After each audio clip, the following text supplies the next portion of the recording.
Hello, hello, everybody. Thank you guys for joining us for episode 15 of the Cabrini Kid podcast. I'm your host, the champ, the Cabrini Kid himself, David Haywood. I got two guests with me today, returning again. This is what, the third or fourth time, KP? F-O. Oh. I got my guy KP with me. Say hello to the people. What up? What up? And then we got our first time guest joining us today, Miss JoJo Brown. Miss JoJo Brown, everybody. What's up? What's up? Thank you. Thank you for taking the time. Oh my gosh. Man, that's a shout out to my girl Brittany Pullman. I just want to throw that out there. BP, I love you. The DJ turntable stabs. Yep. All right, so today we gonna pick up where we were, where we left off last week. We kind of broached a real interesting topic that I feel like we could probably go at least an hour, maybe two on today. Dating horror stories, right? These everybody's got these catching L's left and right before you find your person. I want JoJo, I want you to go first. Kick us off with something good, something to get us going. Man, I'm telling you how much time, because I could write a book. I've actually been told to write a book before on this stuff. I mean, it's crazy. I'll tell people my dating stories and they're like, that didn't happen. That's not real. And I wish I could make it up, but it's real. I think the one that gets the most shock and most feedback is it actually happened when I used to live out in Scottsdale, which, are we surprised? Oh, good old Scottsdale. We know the dating scene out there. So I feel like that just was a lost cause to begin with. But we had matched on like a dating site, whatever it was. And he had asked me to meet him kind of late at the restaurant. You know, he said, can you meet at 8:30, get some late night food? And after a long work day, I was already kind of hesitant, but I was like, okay, I'll go, you know. And I said, you know, which location? Because the restaurant he had picked had several locations. And he said, we're going to the one in Scottsdale. So I show up 8:30. He's like, I got a reso under my name, walk in, everything's ready. So I walk in, tell the host, you know, checking in.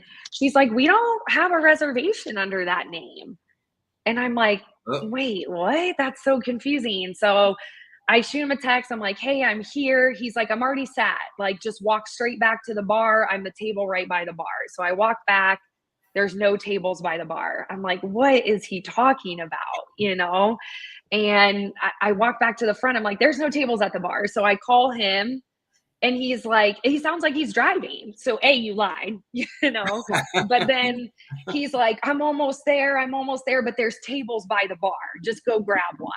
And I'm like, well, hold on. Like, you know, I'll just wait for you up front. You know, when you get here, just let me know. He's like, okay, I'm 5 minutes out. I'm literally parking. So I'm waiting. I'm just waiting, you know. And I'm starving. I have not eaten all day. I'm like, I gotta eat, you know? So I shoot him a text. I'm like, I actually am gonna get a table. I'm gonna get an appetizer and sit down. So I sit down, order myself a little app, and I'm waiting, and 10 minutes goes by, 15 minutes goes by. I'm like, what is going on? So I call him and I'm like, where are you? He's like, I'm literally walking in right now. You know, I'm looking for you. I'm like, oh, I'm wearing a white shirt, jeans, curly hair. He's like, I'm looking, I don't see you. I'm like, okay, am I getting stood up? Like, this is crazy, right? Like, at this point, I'm like, do I go home? What do I do? So I ended up, you know, I left my table and I walked to the front, and I'm like, I'm at the front. He's like, I'm at the front. I'm like, you're not at the front. I'm at the front. Where are you at? He's like, I'm at the front. I'm like, okay, I'm about to drop my location. Just, you know, you can share it for like an hour or something. So I share my location. He's like, well, where are you? It says you're 20 minutes away. I'm like, 20 minutes. He had gone to a different location. And I'm sitting up front, or I'm standing up front there, and I'm like, I literally dropped the location of that restaurant. You know how you can share a Google Maps, and like I said, this restaurant, you were like, yeah, this restaurant. And I tell him, I'm like, hey, we decided on this. You're not here. I don't know what's going on. Like, I'm done. And he screams at me. Like, that should have been my first red flag, right? That should have been the first. I should have just clocked out then and gone home. He goes, you never said that. You said Scottsdale. This one's in Scottsdale too, blah, blah, blah. He starts to raise his voice. I'm like, okay, look, buddy, I'm going home. You know, he's like, wait, don't go home. I'll be there 15 minutes. I promise I'll be there.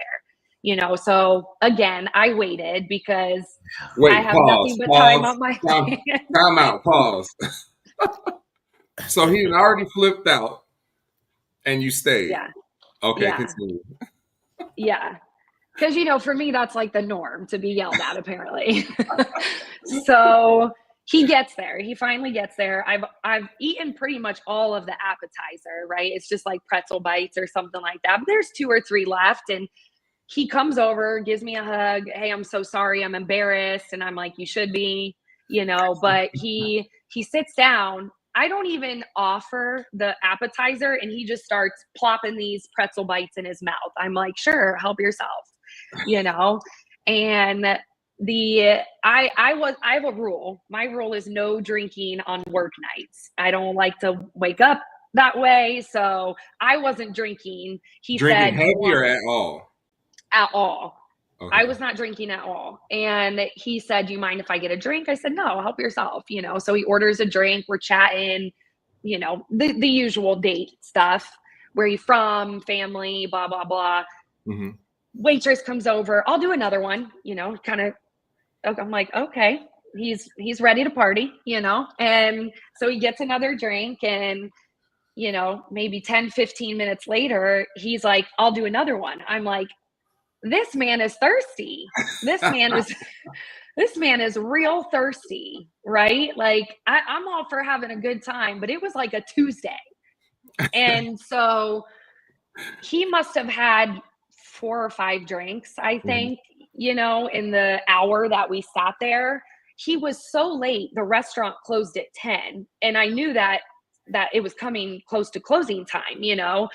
So I think he ordered his 4th or 5th drink, and the waitress came over and said, hey, we're going to close up, you know, I'm going to bring you your guys' tab. We did last call, you know. He's like, that's cool. You know, the waitress brings over the tab. She sets it on the table. Now we all know, right? The bill on the table. Do we even need to talk about who's grabbing the bill? It's always a conversation to be had, but in this situation, you would think, right? You would think because you were 45 minutes late to the date, you yelled at me, maybe you would pick up the tab. I don't know. Maybe I'm crazy. No, not at all. You know, he made no attempt to get this tab. You know, they're shutting down. We're like one of the last tables in the restaurant. The waitress is doing that awkward little drive-by, like, is the tab ready? Is it not ready? And I'm making no attempt. You know, you asked me out on a date. You know, that's how kind of I figure it out. Like, if you're asking me out on a date, I think that you should pay. You know, there's instances where maybe we've agreed to go out or do something, and I'll get my ticket, you get your ticket, cool. But this was clearly, you know, you asked me out. So this is a trick. Am I about to put the ladies? I'm about to give you all the secret, right? The ladies are going to be mad at me. But when you're in doubt, go to the bathroom. Go to the bathroom, right? That gives the man second. Right. That gives the man a second. Y'all can check the tab, make sure you got the right allocated funds, whatever you got to do, right? So I go to the bathroom. I come back. This check has not moved an inch. This check is in the same spot it was. And he's just sitting there, just scrolling through his phone. And I sit down and I'm like, well, should we get out of here? What's going on? And he's like, oh, yeah. He starts to stand up. I'm like, did you pay the tab? And he's like, oh my gosh, I totally forgot. Yeah, I'll get that. And the waitress comes by, he sits back down, and the waitress picks up the bill, but there's no card. He hasn't put a card on the table. And the waitress was like, "Oh, I'm so sorry. I thought this was ready." And he's like, "Oh, no. We're still chatting." And she's like, "Well, we closed 15 minutes ago. I got to get you guys out of here, you know?" Mm-hmm. And he's like, "Oh, okay, sure." He reaches into his left pocket. He reaches into his right pocket. No way. He goes for the butt cheek. He's like, "Oh, I think I left my wallet in the car." And he's saying this in front of the waitress. She's standing there like, "What is going on?" And I'm like, what do you mean you left your wallet in the car?" He's like, I didn't bring it into the restaurant. I don't have my wallet." And the waitress is like, "Oh, well, we do tap to pay." And he goes, "I don't have that." You'll see the way my phone's set up. Right. So I said, "I'm embarrassed. I just want to get out of here." I'm like, "Well, do you have Venmo?" He's like, "Yeah, I got Venmo." I'm like, "Cool. I'll put it on my card. Let's get this lady home," right? I was like, "I'll put it on my card and you can Venmo me." And he's like, "Okay, cool." He's like, "What's your Venmo?" He pulls out his phone. I tell him what my Venmo is. Card comes back. I sign it. I said, "I tipped 20%, you know, just so you know, here's what the total was, you know." And we're sitting there. No Venmos coming through. Nothing. I'm like, Y'all all still right, sitting at the well, restaurant. we're still sitting at the restaurant. That is diabolical. It's Diabolical, nasty work. Yeah, that is definitely some nasty work right there. I said, "So I'm going to leave." I was like, "Did you send that Venmo? I'm just double checking." And he goes, "I don't have Venmo." I said, "You just said you had Venmo. What do you mean you don't have Venmo? You got Cash App?" "No." "Zelle?" "What's Zelle?" I said, "So let me get this straight." I said, you came here tonight after being 45 minutes late and got a free meal and 5 drinks out of me?" I was like, Wow. I got loaded. Thanks. I said, "Here's what we're going to do." I said, "I'm going to walk up to that waitress right now and I'm going to let her know to void that payment. I will pay for my food and I'm going to get out of here. Good luck paying your half." And I go to stand up and this man grabs my arm and he was like, "Don't do that." And I was like, "Then the option is Venmo, Zelle, or Cash App. Which way are you paying, my friend?" And the manager had actually seen this man like grab my hand. And the manager walked over and was like, "Is everything good over here?" And I said, "I don't know, sir. Is it?" And I looked back at the guy and I said, "Are we good here?" And he said, "Oh, no, we're good. We're good. We're just figuring out, you know, things. We're good." And I said, "Okay, so Venmo me my payment." And the manager's like, "Guys, I don't know what's going on. You got to figure this out. This is not good, right? This doesn't look good. I don't like it. Do you need me to walk you to your car?" This manager literally looked at me and asked that. And I said, "I'm just waiting to get my money back." And he said, okay, I'll pull it out. I'll get it. Relax. He goes, "I just got to download Venmo for a second." I'm like, okay. So I'm standing up at the table. I'm just waiting. My bag's on my shoulder. I'm ready to go. The manager's watching and this man is not Venmoing me. I mean, he's like, "Well, now I got to link it to my bank and I don't know my bank information." I said, "Oh my gosh." I said, "Honestly," I said, you know what? You need it more than I do." I said, "This is on me." I said, "Good for you for hustling me for a free meal. So proud of you." I was like, "Blessed day." And I start to walk out and he chased me. Literally chased me and was like, "Why did you just make a scene?" That manager came up to me afterwards. Like after you walked out, he was like, "Buddy, I'm about to call the police. You caused such a scene." I said, "Why are you following me? Unless you're following me to hand me $200, then we've got nothing to talk about."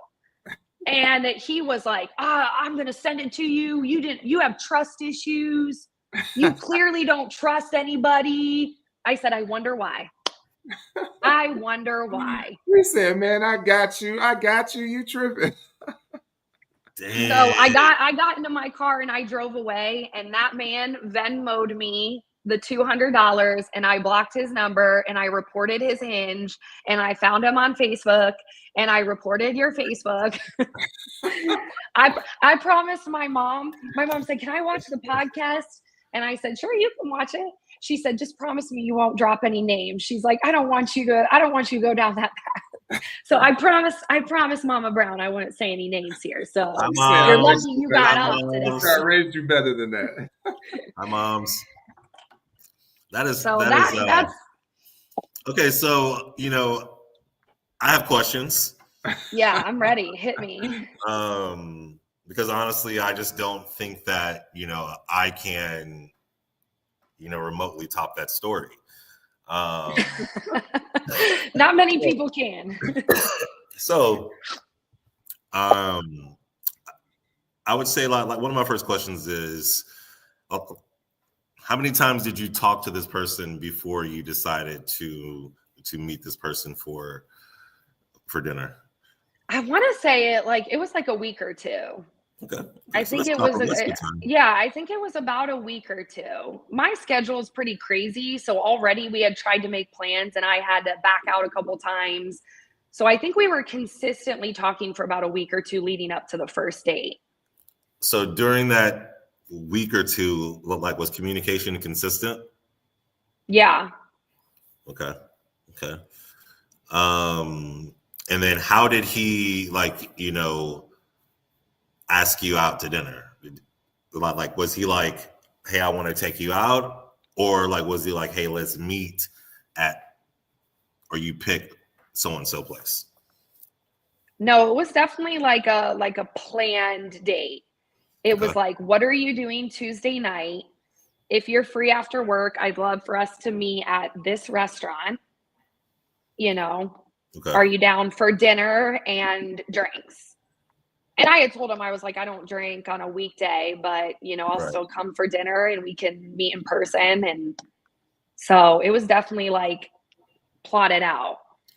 Well, the reason why I'm asking, because some people, men or women, they may interpret the way they ask a person out on who should pay or not. You know what I mean? Disseminates responsibility on how it's asked. Right. So that's why kind of, but that doesn't excuse him for A, not coming out with any money. B, what adult doesn't have Venmo or Zelle or I don't have Cash App, but Cash App or you got something. Yeah, I got for sure. Or he had it and was trying to see if he could get away with not spending it. Yeah. Oh boy, really thought. You know what he really thought? So this dude would have been well, actually, no, he couldn't have thought that. 'Cause otherwise, unless this dude is just totally an idiot. So he probably thought, I'm sorry, moms. He probably he probably thought that A, he was gonna get a good dinner and to smash a good dessert. Yeah, he thought he was gonna and her pay, and you pay. He didn't think you were gonna buck up. He probably didn't think you were gonna buck up like you did. That's crazy. You know That's what I mean? Crazy that he. But you know what though? You know what I always she got say? it. She got it. You know what I always say is you can't have not been successful once to try it again, right? Oh yeah. Like he had to have done this before. And somebody did say, "Oh, I'll get it. I got you." So it had to have worked before that he.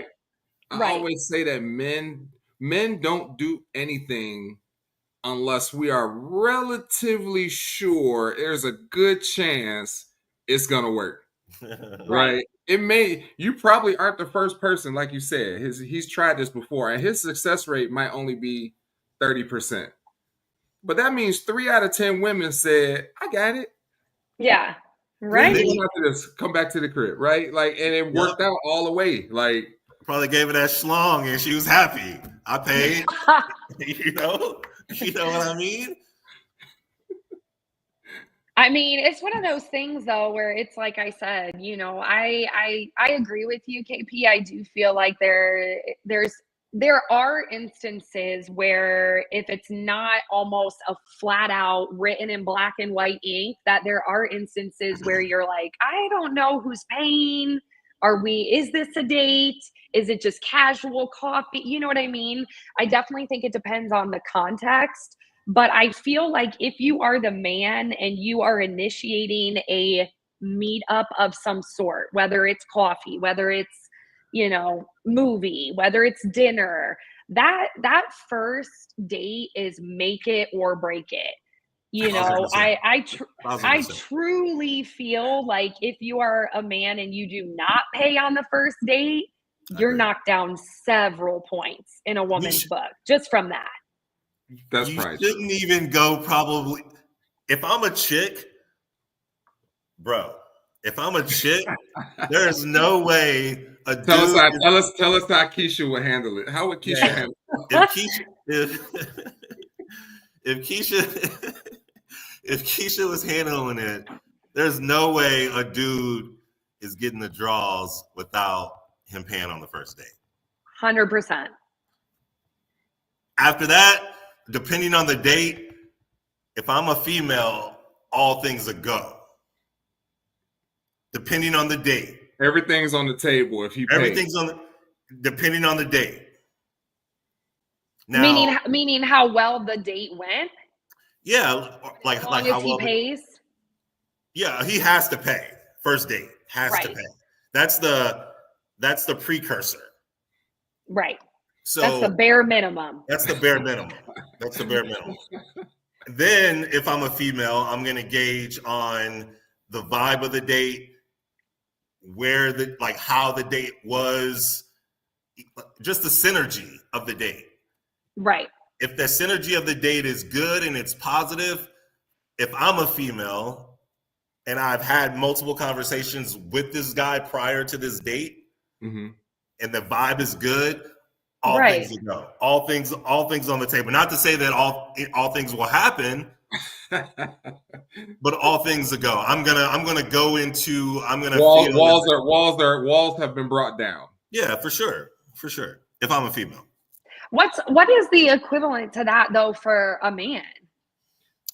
I think the equivalent for us is we're not gonna go unless we know that that's where we're taking it, if that makes sense. Yeah. Like I think that a woman will go on a date with a guy to see if she likes him. Men don't do that. Men already know they like you. That's why we're willing to spend $200 because we're hoping it works out for us at the end of the day, right? Right. So we're already there. But women they'll just take a flyer on it and be like, you know what? He's nice. I'm gonna see how it goes. For 2 weeks, and let me go out and meet up with him and see how he is in person.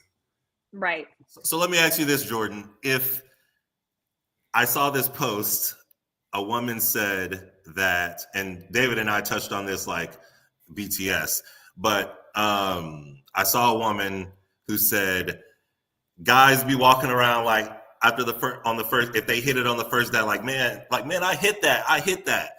Not knowing that I went into this date shaven, looking good, everything, my nails done, my hair did, my legs shaved, down there shaved.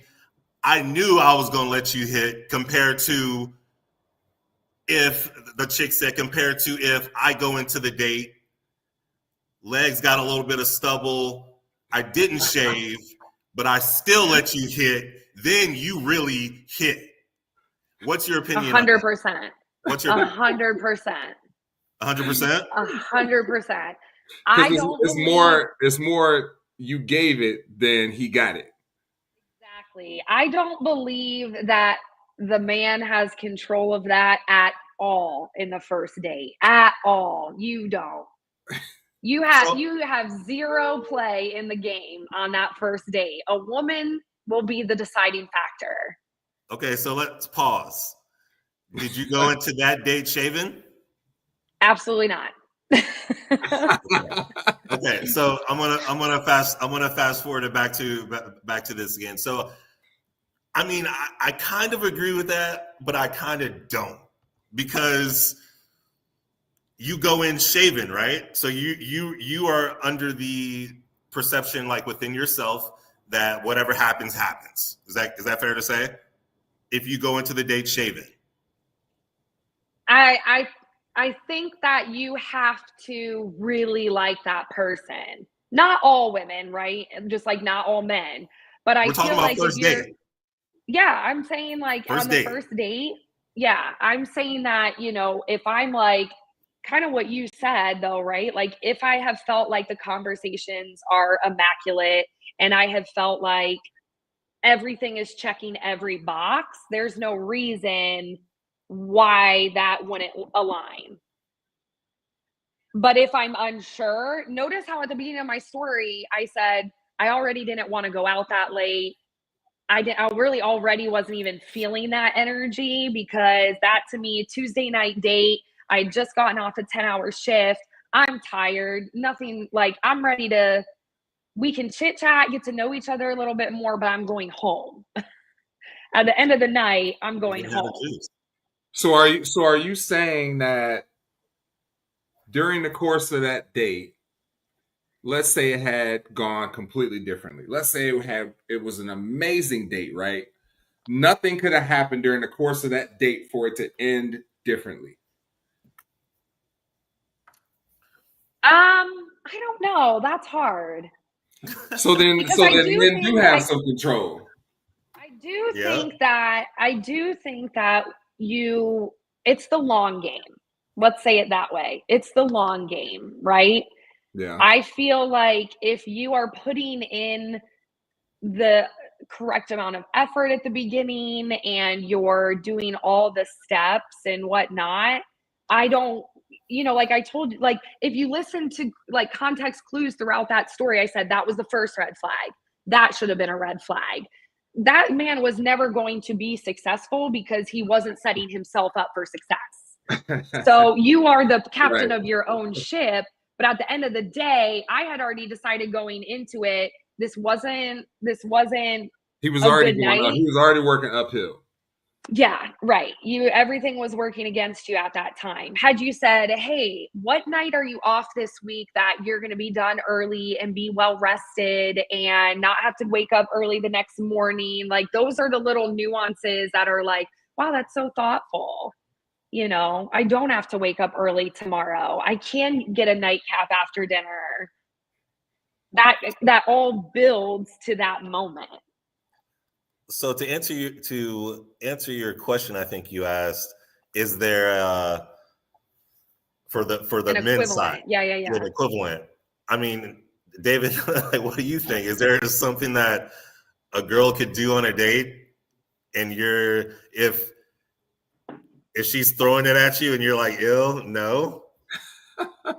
Oh, I mean, Is there something that you can there's do? lots of things. Like There's what? lots of things that can make it go left for sure. I mean, one Do of the guys get biggest, the ick? Yeah. Do you get the ick? Yeah. yeah, Okay. but we have an internal conversation where we weigh it against.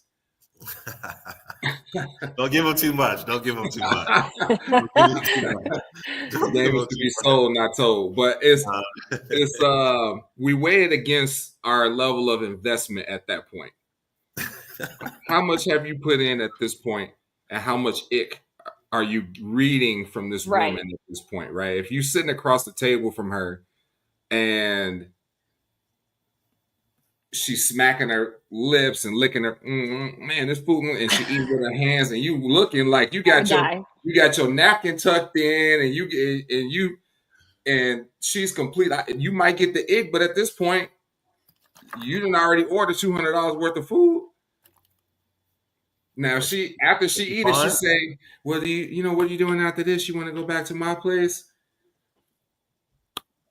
How much ick did you feel like it was over $200 worth of ick? Because if it's not, you might be like, you know what? Let me go ahead. I might not talk to her no more, but it's Look, who said men weren't good financial planners? But the thing is, like I said before, we're not gonna go into the date not knowing if we don't already like you. Like, we're already prepared on every first date for it to end a certain way. We're prepared for that. Like you said, women may not be. It could have been after a long day. You got to work early in the morning. You don't drink on weekdays. You already kind of run down, low energy. So you just want to meet and get it out the way so that y'all can move on to date 2 later on. Man, But guys are like, we're prepared for it to be either date 1, date 2, date 3, date 4, if it gets that far anyway. Okay.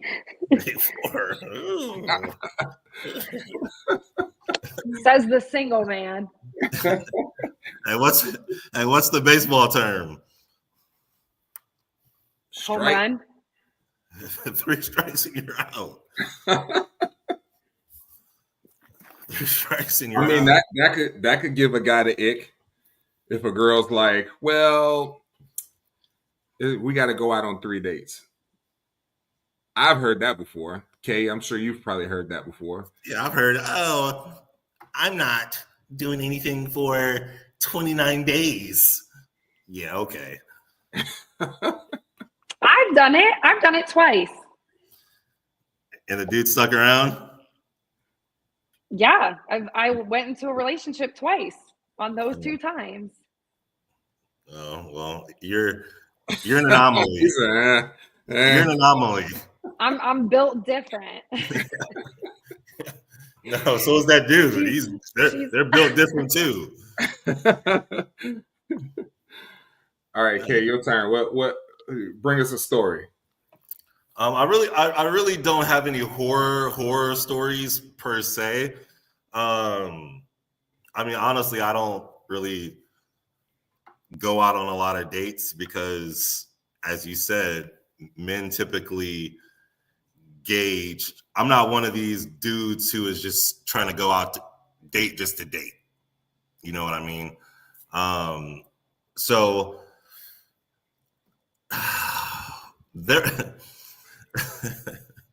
there's this. I'm scared. I'm scared of your stories. This was a while back. I want to preface this. This was a while back. This was like, I've been in Arizona for no. I've been in Arizona for about 11 years now, and this was a while back. It's probably like my first couple years here, but I had just moved here, you know, like off of a breakup, and I had never been to the West Coast, man. It was just like, man, this is crazy out here. This is wild. I'm a Midwest kid, St. Louis through and through. Mm-hmm. And I came out here and it was a lot like college. College for adults. Man, it was like college in my college town. A lot of white chicks who love black dudes.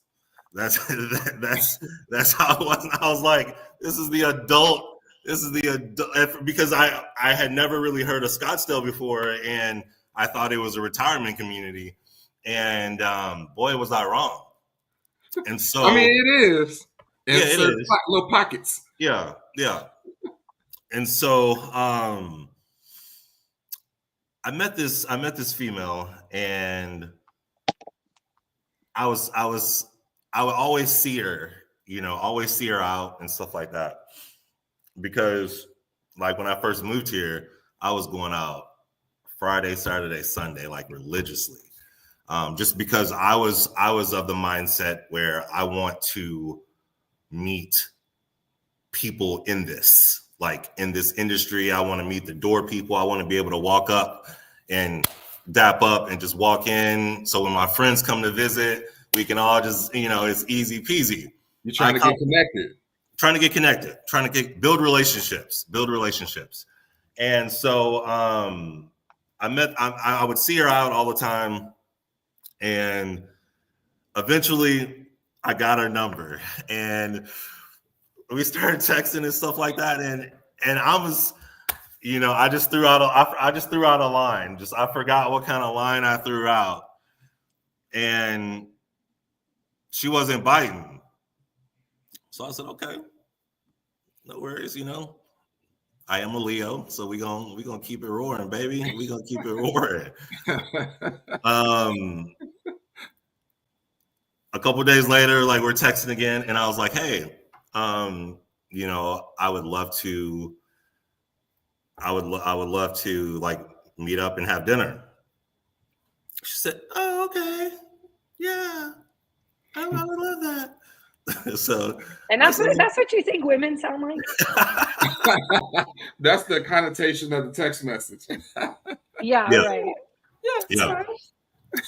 And so that was planned for like a week later. So in the meantime, I have a diabolical mind sometimes, but that was the younger KP.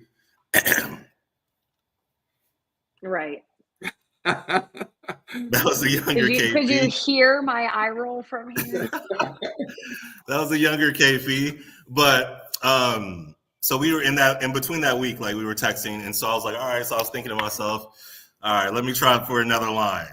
So I threw out another line, like a very flirtatious line, just to see what her mindset would be on the potential date. Just to check out where your head at. Yeah, just to check her temperature. She flirted back a little bit. I was like, all right, let's go. And then a couple days later, we're talking, threw out another line. She's biting again. It would start to get a little bit more intense, the flirting back and forth, because it's almost date time. A few days before the date, I was like, just randomly said something like, not like sly, but jokingly flirtatious, and she didn't bite. So I said, okay, I wonder what's going on. What's changed? So then this was like 2 days before the date. So the next day, again, we're talking, and I think I said another like playful flirt, and no bite. I said, whoa. The room's going chilly. What's going on here? It's chilly in this. So you mean when you say no bite, you mean like, was she still responding, or she on red? No, she was responding, but she just wasn't playfully flirting like she was the prior few days. She wasn't engaging. Yeah. And so, day of the date, I confirmed, right? So she gets to the place, I get to the place. Oh no. And the energy was okay. It wasn't bad, but I was over it. So, because there's been no buildup. Yeah, there's been no buildup. There's nothing to look forward to. Like I was over it, and so she goes to the bathroom, and the waitress comes over, and I said, "Hey, just so you know, split the check." Oh. She said, "Okay." So, young lady ordered what she ordered. I ordered what I ordered. She brought the double checks, and if you saw the look on this girl's face, it was crazy. And so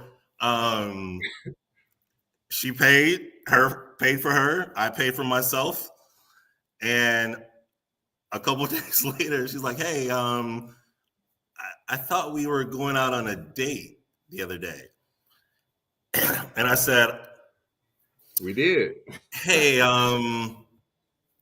yeah, we did, but I just wasn't sensing the energy there. So, I just thought it was better that, we went Dutch. And she's like, oh, okay.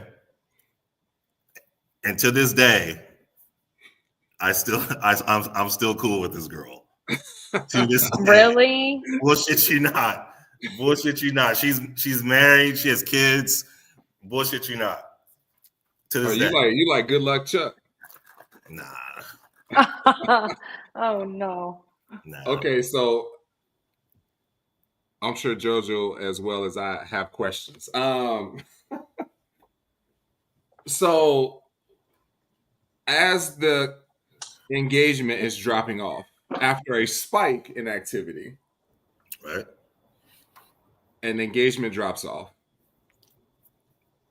at what point did you ever get to a point where you said, I'm not going on this date?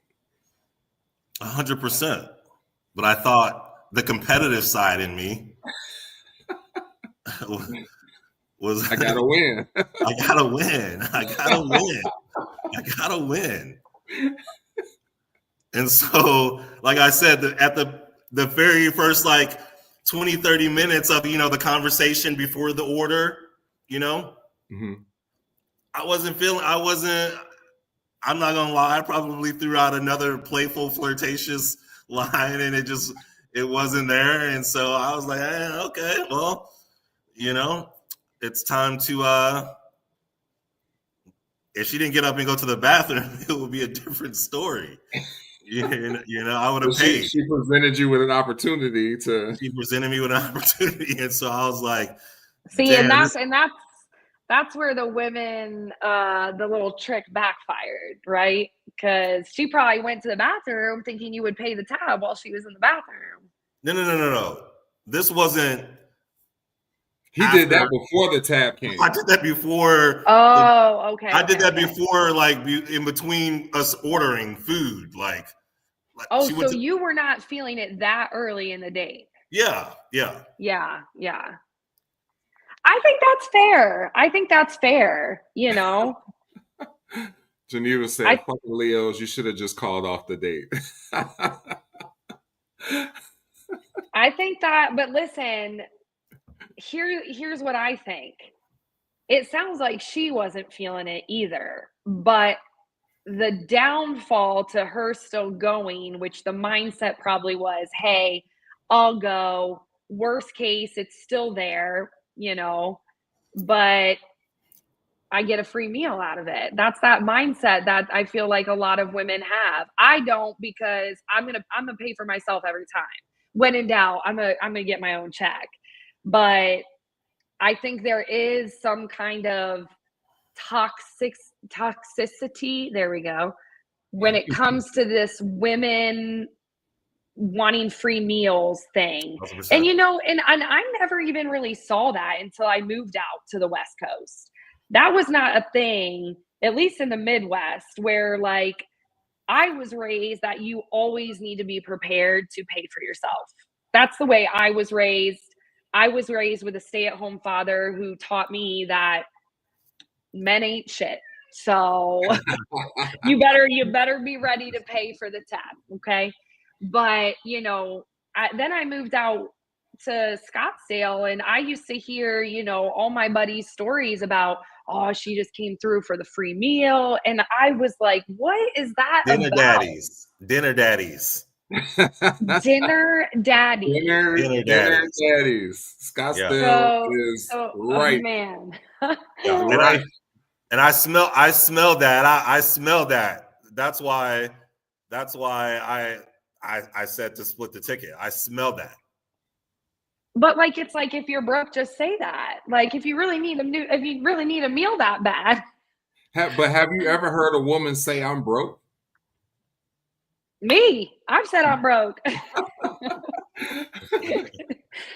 I told you I'm built different, so I don't know. I can't speak about the other ladies, but I think, to your point, though, I don't think a woman would want to say that to a man who's courting her. Like, man, I'm down bad. I hope you got this. I need this date real bad. I mean, if a chick said that to me, not that I'm down bad, but if she was down bad just in general, I mean, I wouldn't think anything about that. That's because you're taking it as her saying, I'm down bad today, not as a lifestyle. Wait, this is a good question though. Did you ever, Geneva said did you ever ask her what changed? No. Now that y'all are friends? No, like we stopped talking for a little bit, and then I saw that she was like having a baby, and then I reached out and I was like, "Hey, congratulations!" And then we just touch base every so often, like here and there. If she see a post, she'll laugh at it, or she'll say, "Oh my God, you're being so Keinon, you're or whatever," you know. No, but I didn't ask. But even that though, KP, it's like, is that a horror story for you or her? Because that's not for me. Because really, I think in the end, she really lost there. So. Yeah. I mean, I don't really have any horror stories like that. Anyone who knows me knows that I don't really date. So when I do date someone, I'm fairly sure about them before I spend any amount of cents on them. Anyone knows, like, I'm real particular about spending money on chicks just because I know how women are. Women raised me. So Black women raised me. So I know how women will say, you know, they'll do this, they'll say this, they'll say that. And so I'm real particular on who I spend money on. And, you know, I don't have a lot of horror stories just because, I mean, I've been, this may sound crazy, but I mean, I've been blessed with not having really any horror stories. I've been blessed. Well, David, I'm curious to hear your story, but what I am curious to ask both of you before you give us yours is, I've heard this theory that men, maybe not even a theory, but men do a better job. I do believe men do a better job at vetting the women before the date. I do feel like there is this idea that men, as you mentioned, David, like, you guys are not going to commit to something unless you are already invested in some sense. So you're vetting them. You want to make sure that they, you know, they have a job so they can pay a bill, and they, you know, they have a good family life, or whatever that looks like for each individual. But I don't know that we as women do a great job of that, because we oftentimes will just say, oh, he likes this and I like this. We'll probably connect. Yeah, I'll go out on a date with you. But I feel like there's more questions that you as men do your homework a little bit more prior to the first date. Oh yeah, I agree with that 100%. And like me and a couple of my friends from college, it's like a joke to us, because one of our big things is like, when you meet a girl, ask her hypotheticals, right? For instance, let's say we're in this situation and somebody jump out the bush with a gun. What would you do? Like, just crazy, random, off the wall hypothetical questions, and then you build, you know, you ask follow up questions after that, because you not only want to learn about somebody's life, but you also want to learn about how that person thinks. And that's going to come up in situations as well, right? I think that men, to agree with you, men do a better job of vetting, because we don't necessarily want to waste time. We'll waste money before we waste time. And I think that a lot of men, I don't want to waste neither. Right, but if you have to pick one or the other, you're gonna waste money over time, because you can't get time back. Like, I would rather not spend 2 hours with you and pay, you know, $50 to not have to do whatever it is that we were doing, right? Because you can always make more money, but you can't get that time back. And I think that women fixate on one trait, maybe two traits, and everything else doesn't matter until it matters, right? Like, if we're talking about Scottsdale, women will fixate on he dresses nice, or he lives in a really nice house, or he drives a really nice car, or he has a really good job. But none of the other things come into play yet until they become an issue. He goes out Right. every weekend. I didn't really take that into consideration, even though I see him out every Right. weekend. But now it's a problem because I like him. Right. How did you meet him? Right. He does too much. Or he drives a really nice car and it looks like he dresses really nice, but he don't have no money, so he spent it all on the car. Those things come into play at some point. But I think I see women probably get just more fixated on like the shiny stuff, the upfront like shiny things, and everything else becomes a problem later. Can you agree with that? Yeah.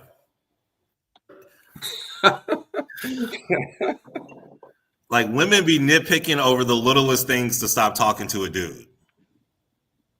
Is that fair? Is that fair to say, Jordan?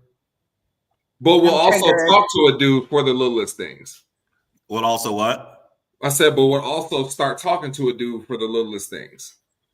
Oh, well, I only come on the other end of the stick. But what do you mean? Like, AP? I mean,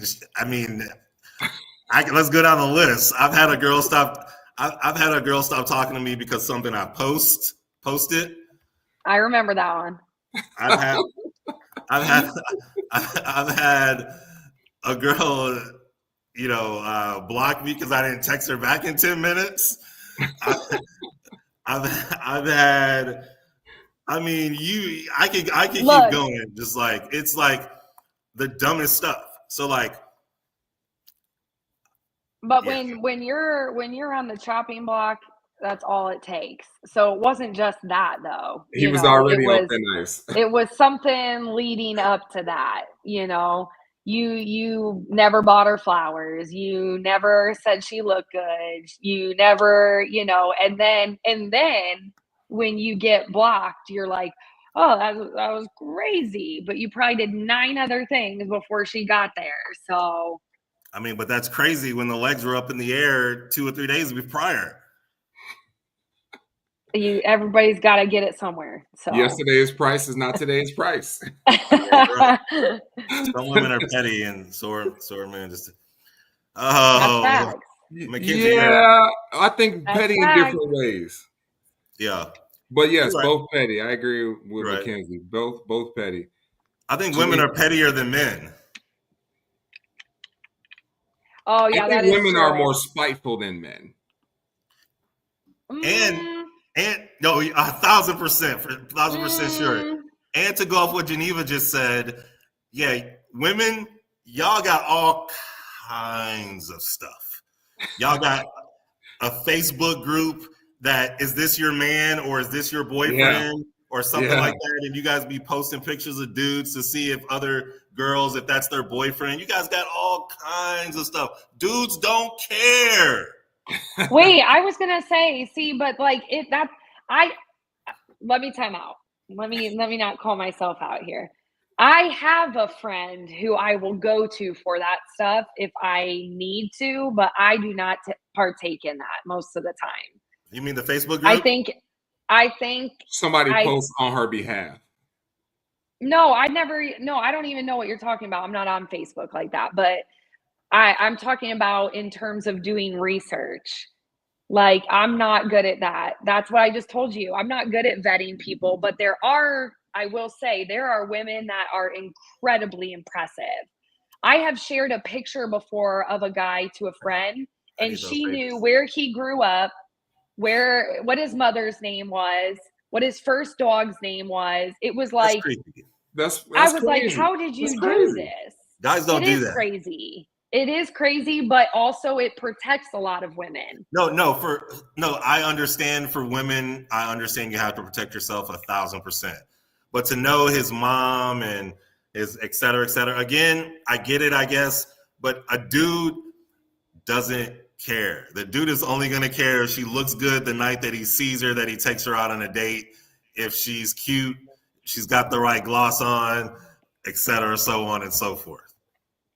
Mackenzie said, "Hey, now men have those same pages, at least here in KC, and they What do." is but this? like, Though? but What are you talking about? It's What a is diabolical this? page. It's called "Are We Dating the Same Guy?" Yeah.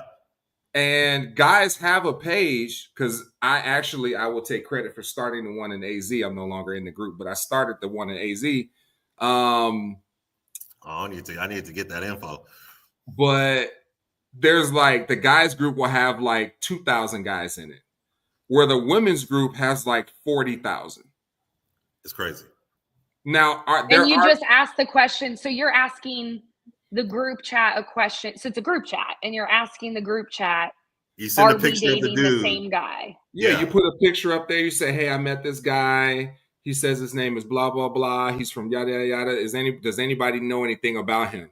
And girls Jojo, will just comment on there about like, "Oh yeah, I went on a date with him 2 years ago. He made me pay half the tab and blah blah blah blah blah."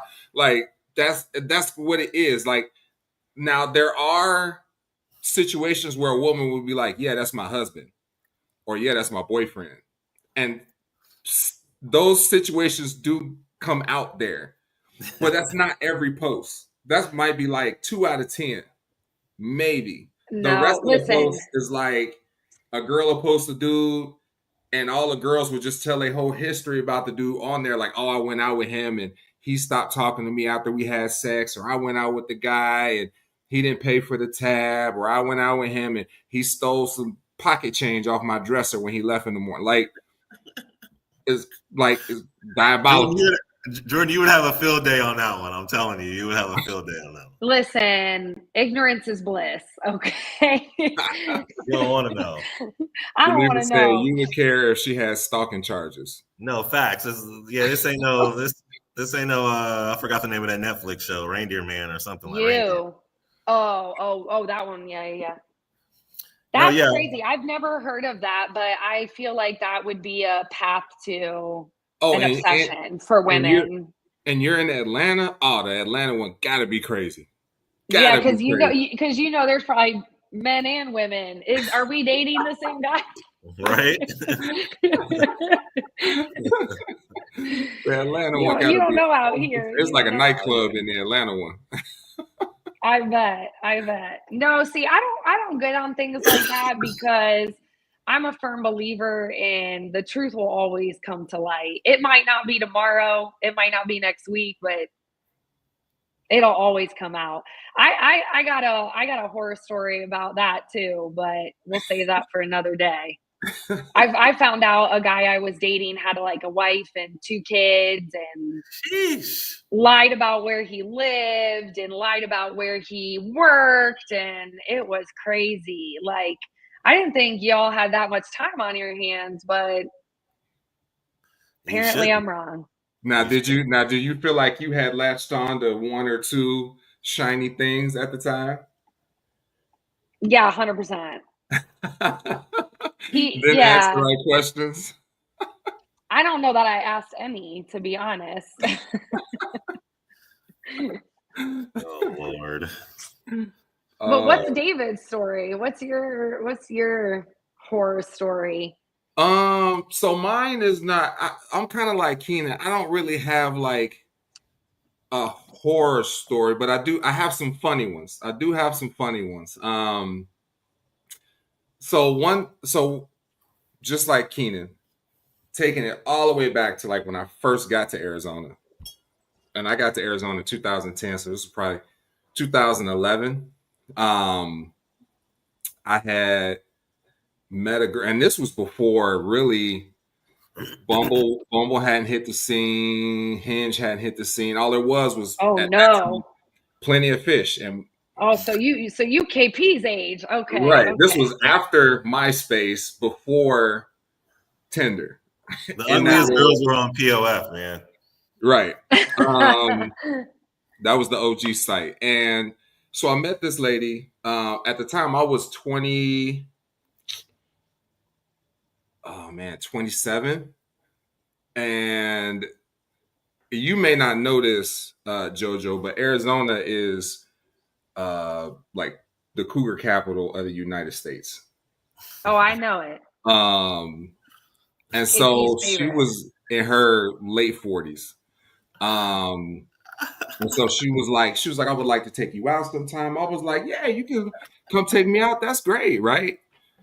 And so I'm kind of in the reverse of your story, where you're like, how can a guy show up with no money, not going to pay for the date? In my mind, I'm thinking she said she going to come pick me up and take me out, right? And I had some money, but I'm in my mind, I'm assuming you said you coming to pick me up and you going to take me out, you paying. So she comes and picks me up and we go out.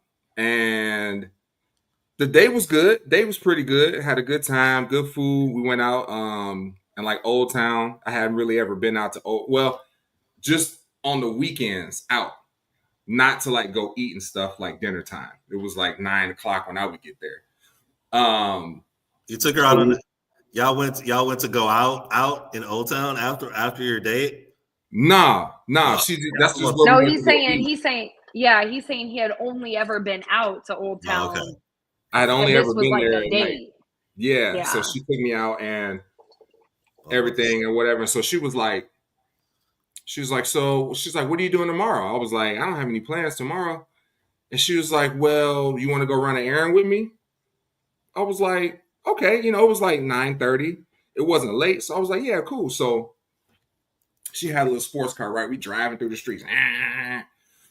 And we get to a parking lot. She pull in the parking lot. And we get to the parking lot, and it's another car in the parking lot.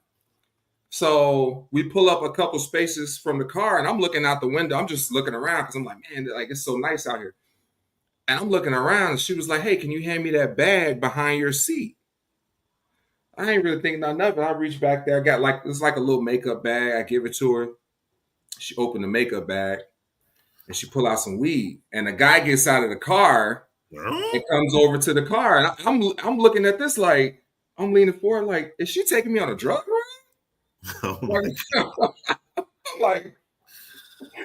And so the guy comes with the car. He's like, hey, thanks, I appreciate it. They exchange. I'm sitting here looking at this like, and Griselda Blanca, boy. This is how she paid for that dinner, right? So do that, right? She was like, we got one more stop to make. I said, well, at this point, I would rather just kind of, we can call it a night. She was like, oh, well, it's actually on the way home. I said, okay. We make another stop. This time we pull up to a house. Guy comes out the house, comes up to the car. He's like, oh, you got a friend with you. Now, keep in mind, I'm from Chicago, right? I grew up in the projects. I grew up in Cabrini Green. I know what a crack house looked like. But this was a pretty nice crack house, but it was still a crack house. I know what it looked like. And so she was like, yeah, I got a friend with me. Can we come in for a second? I was like, I'm not really comfortable with going there. She's like, no, it's okay. These are my friends. Let's just go in for a second. I'm like, now in my head, at this point, I'm weighing, I'm getting some ick, but I did have a good dinner, right? So we go in the house. It's like random people in the house, all over the crib. And she was like, wait right here, I'll be back. So I'm in the living room, right? I'm sitting on the couch next to probably about 5 or 6 people that I don't know. And they're like, hey, how you doing? I'm like, pretty good. Like, oh, you friends with, I ain't gonna say her name. Yeah. And they're like, what are you guys doing tonight? I'm like, actually, we were on a date. And they're like, oh man, that's crazy. I'm like, that is crazy, ain't it? That's fucking crazy, right? So in my head, it's starting to click. I'm like, I don't need to be here, right? So she comes out the room. She's like, all right, we can leave. And we go get in the car. I say, are we heading home? She said, yeah. So she was like, well, I'm actually not too far from you. So if you would rather come over, I could just take you home in the morning. And I said, in my head, I'm thinking to myself, I'm like, well, at least for my trouble. Right? Like, yeah, at least. I'm out here making drug runs with you. That's the least she could do is invite you over, right? We could have got stopped by the police. I don't know what you did in the room, but she was only in there for a couple minutes. So I remember we get to her place, we pull in. I'm like, it's okay, pretty nice house. She opens the door. We go in. This is literally, now keep in mind, she had a really nice car. She dressed nice, smelled good, all outward appearances, everything was great. When she opened this door, I'm telling you, this is one of the nastiest houses I've ever been in my life. Like, she looked like one of these people that's at the beginning of hoarding, like where she was just starting her hoard. Like, there was paper everywhere. The floor was sticky. Like, the carpet was like smashed down and sticky. She was attractive? Huh? She was attractive? And she was, right. She was attractive. And I'm walking in, I'm like, I can't believe this is her crib. And she's like, come on in, make yourself at home. I'm walking in. I'm walking across the floor. It sounds like I'm walking on like potato chips. I look at the coffee table. It's like cigarette butts and ashtrays on and like empty beer cans. And the couch was like all sunk in. I was like, I can't stay here. I cannot stay here. I was like, you know what? What's the bedroom look like? I didn't get that far. I was like, you know what? I do got to get up early. Them sheets have not been washed in 4 months. I was like, I got to get up early. Hey, we can put a pallet on the floor. I was like, I do have to get up early. And she was like, oh, okay. She was like, okay, well, I had fun this evening. I said, I had a good time too. I'll see you around. And she did. We left and she did take me home. We kept in contact after that, but every time she reached out, she was like, "Oh, like, what are you up to this weekend?" Oh man, I'm jam packed.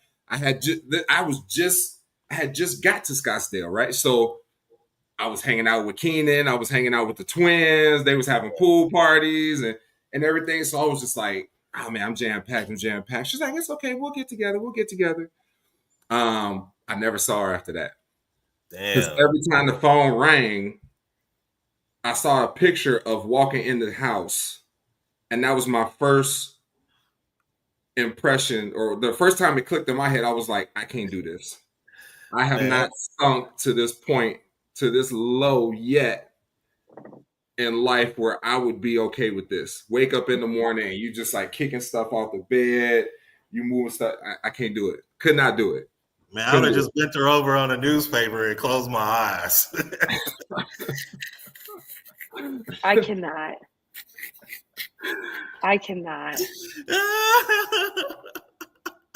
Y'all leaving with a need to get a tetanus shot after that or something. Oh man. Hey. Yeah. Samuel said, imagine surviving Cabrini, thinking you up, and you deal with that. No wound worth it. Hey, that's facts, Sam. Sam, my God, that's my brother right there. Yeah, you feel like you went back in time. You're like, I know what a project house looked like, and I feel like I'm back there, but I'm not. Like, yeah, Sam from the Chi too. On the West Coast. Yeah, Sam from the Chi too. What's up, Chi-Town? Yeah, that is crazy. I would have probably. I mean, if she would have threw it at me at the crib, I would have probably burned. No, that is. No, you'd have got burnt. Yeah, then that's a different story. I wouldn't have wanted to get that. I wouldn't have wanted that to happen, but that would be. I do think that is. I would consider that a horror story. That's a big fear of mine. Is walking in somebody's house and it's nasty. Just people can put on a good front, and then you see where they live, and it's just like a pigsty, and it's just like. What do you think? I can't do it. For me, a huge ick is if a girl y'all need to do an episode about icks. Like, what is make or break? Because that if would a girl has a dirty bathroom. Dirty bathrooms tell the whole. Dirty bathrooms tell. For me personally, a dirty bathroom will tell the entire story. Yeah. Of anyone, man, female, man or female, a bathroom for me personally will tell the story. But everything you need to know. Some of the baddest chicks have the dirtiest bathrooms. The girl that I was most in love with, yes, dirtiest bathroom, hair everywhere, It was makeup disgusting. everywhere, old makeup containers Yeah, everywhere, little pieces of tissue on the floor. Like, yeah. Behind closed Couldn't be doors, digging me. in her nose and shit like that. Like that shit was hot. Like that shit was cute because then when she, with that, like, because she was so good looking, like so, wait, like what you said? She was digging in her nose. yeah, like like yeah, yeah. I mean, everyone digs in their nose, but I mean, like when you're comfortable with someone, you're gonna be digging in your nose around them. I would hope so, right? Is that not? Is that not? If you're comfortable with your girl, you're not gonna be digging in your nose, scratching your butt, or anything like that. Seriously? I think, Nah, yeah, no, bro, I I think don't think it's so. comfortable. I I think if you're What? comfortable, Are you don't know about that. serious? I don't Man, know about that. if I'm comfortable with my girl, I'm digging in my nose, I'm scratching my butt in front of her. I'm doing that's my girl. She could she could yeah. do she could do the same thing in front of me. Uh, You not? Geneva, he's not scratching his butt in front of you? What? nah, absolutely not. What? Nah, Man, nah. we used to go to the bathroom in front of each other, bro. Like, I mean, that's not something I that you would mean, do. I but think I that's think if it y'all I think it sharing the same depends. space. Yeah, I was gonna say I think it depends on where you're at in your relationship too. Because when you live with a significant other, I mean, No, there's I no didn't live with her. sugarcoating it. I didn't live with her. If I would go over there Oh, okay. if I would go over there for the night and she was using the bathroom and she was wanting to talk about something, I would go and sit right there and we would just bullshit like while she did whatever she did. And even if she was taking a shit, she would crack the door. I wouldn't be in there while she was taking a shit. But if she was peeing or if she was taking a bath, yeah, I would be in there just sitting. Right. Yeah, yeah, yeah. I think it depends. I Only think it taking a depends bath, on that's different. yeah, I think it depends on the situation You're too. talking about bodily functions. Well, not pooping. Pooping the door was cracked, but no, I wouldn't sit in there. But for peeing, for sure. JoJo, are y'all at that point? Yeah, I think we're there. I think we're there. Hey, Jordan? Hey, what's your opinion? This is gonna be funny because I can already tell Sam is probably gonna like roast me, and if anybody else of my friends is watching, Okay. but this is. I saw this. I also saw this the other day online, so I don't feel so bad. What's your opinion on a guy who sits down and pees? I think if you do it in the house, it's okay. That's an easy cleanup. But if you're out in public, I don't know. That's a little scary to me. That's a little scary to me. But if I y'all guess I wouldn't know if y'all though. like at a restaurant and he sits down to pee, that's scary. I'd be like, what's going on? Why are you doing that? I don't Well, even sit down I'm, on the ta- toilet to pee in a restaurant. Like, you better squat. I'm You talking better at about. least squat. I'm talking about I'm talking about in your house, or if you guys live together, if you I don't think that matters. or if a dude you were talking to it just randomly came up and he was like, "Yeah, I sit when I piss 95% of the time." I mean, I don't think it matters. There's bigger fish to fry in this world, in my opinion. Until she get mad at him, and then it come That's out why in an argument. you Like, sit you sit pisser. listen, at least he's keeping it clean. At least he's keeping it clean because Man, I I sit already about know 98% of the time. 98% of the it, time I'm sitting. and because it's clean. But I'm more mad at when you pee all over the toilet seat or if you forget to put the toilet seat down. I don't care if you pee sitting down, but you forget that toilet seat to put that toilet seat down, and I fall in that dirty water in the middle of the night. You better pack your bags on the way out. Don't let the door hit you. That's all bad. I saw a post. This was maybe 3 weeks ago, where a woman she was on Instagram and she was shocked and she was recording herself and she was like, "Oh my god, y'all! I just had a thought about when men sit down to go number two, everything is in the toilet." And like the next slide was like about it like splashing on you and stuff like that. And she was like, "Men, like, are you hanging in the toilet while you're pooping and the water's just splashing?" And like all the dudes in the comment was like, "Yeah, like where else you supposed to put it?" Like, what? What? Is that real? What? So she hadn't realized that when guys sit down, when you go number 2, that your equipment is also in the In the toilet. rim. It's Yes. inside of it. Yeah. Yes. Yeah. And when you get a splash, so she finds this out as her mind was blown. My It mind had just blown. clicked in her mind. You don't think the water splashes up on your balls and shit and stuff like that? I mean, I guess I never thought about where it goes. It's got to go somewhere. It's only going to go up. When you got some ploppers, Can you hold it? Huh? Did you hold it while you go? No, because when you squeeze, you pee a little.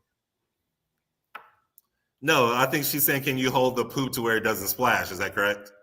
No, I was saying what David was saying. Oh. Like, could you hold the equipment while you go? Yeah, I mean you could, but if you have some thunderous turds coming out of there, it's gonna splash your balls regardless. You know? See, that's why men's bodies are just a different breed.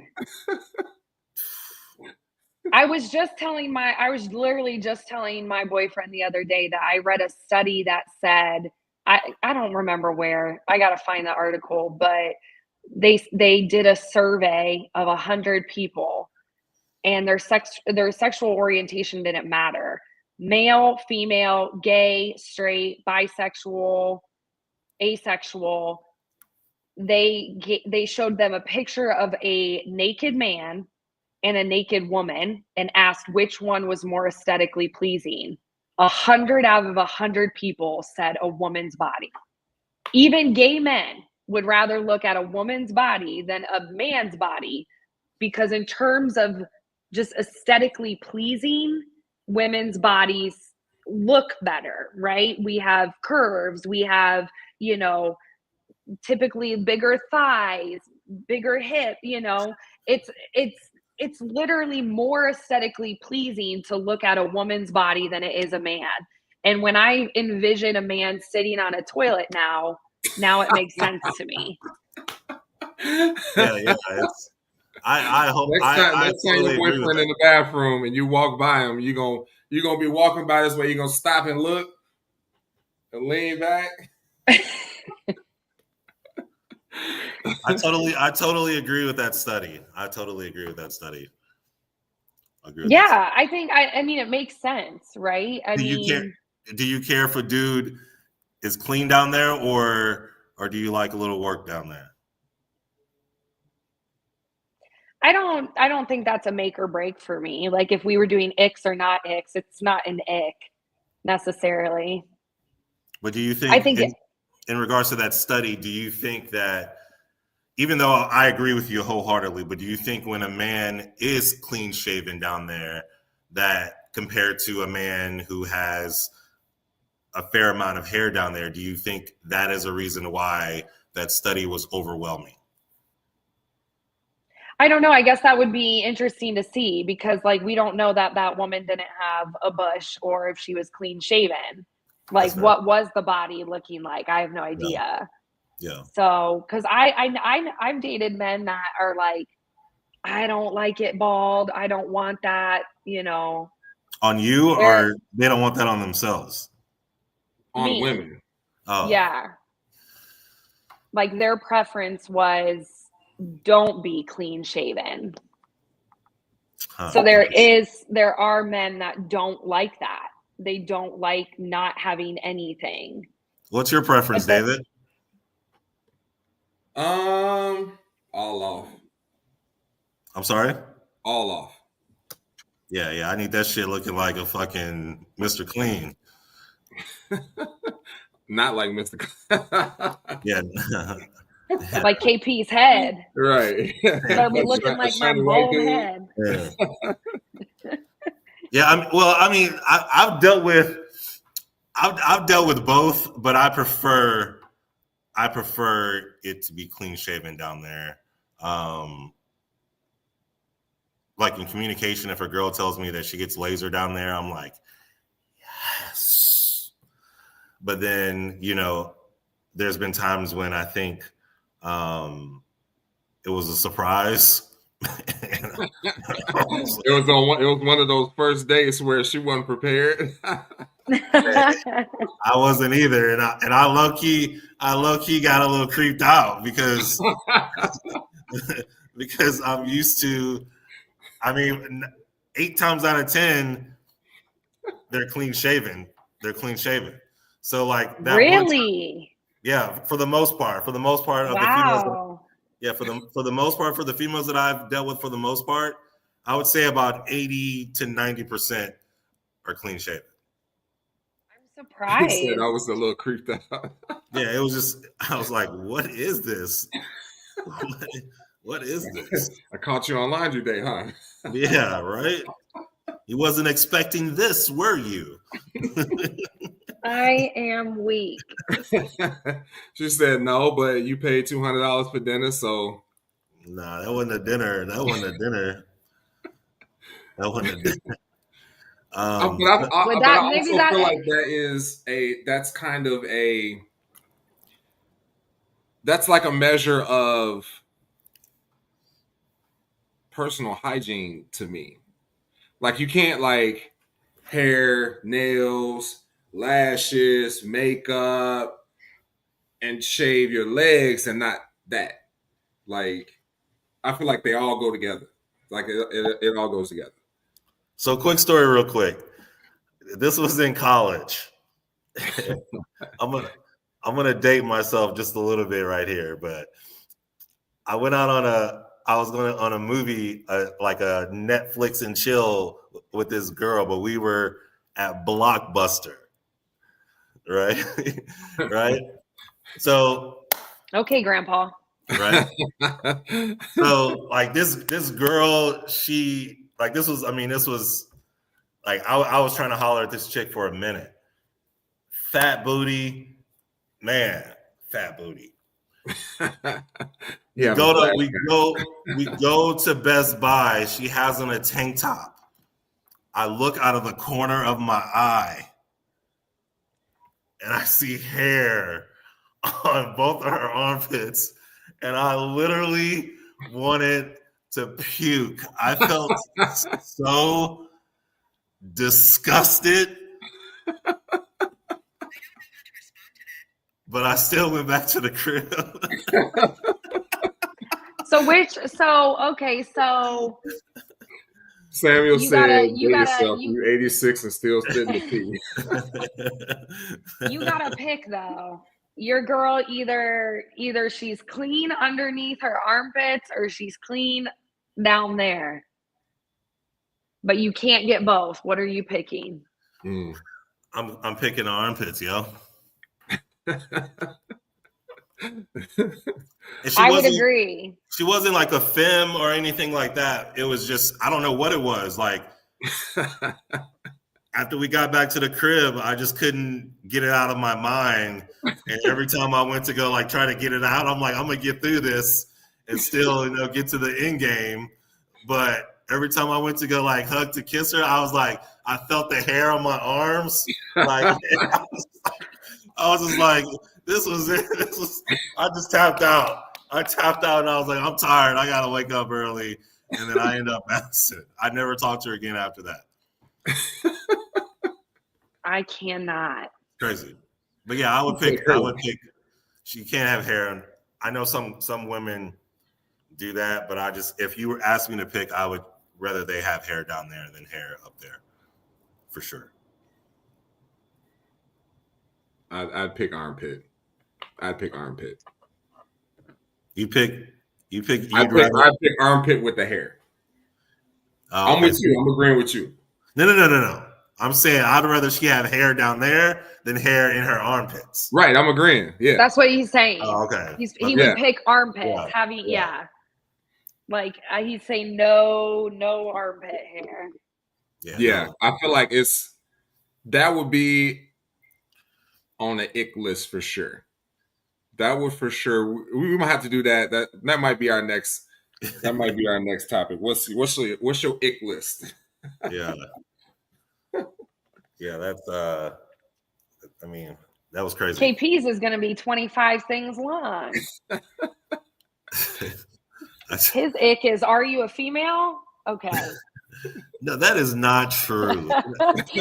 I'm a lover. I'm a lover boy. I'm a lover boy at heart.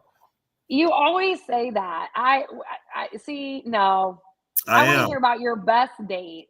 I want to see what you are able to come up with for a date idea, and we'll figure out if you're actually a lover boy. I feel like KP could probably put together. I feel like when he set his mind to it, I feel like he probably do 100%. Like he'd go 100%. I don't think you can find. Oh, that's my guy JD. JD from the Shy too. What's up, Shy Town? I don't think you can find, Jordan, a female that would say that they've ever gone out on a bad date with me. Whether it's the place I've chosen. Because there's only 3 of them I have to ask. You just told us about one. That was a long time ago. I've gone on way many dates since then, but no, like I'm a lover boy at heart. I just don't love.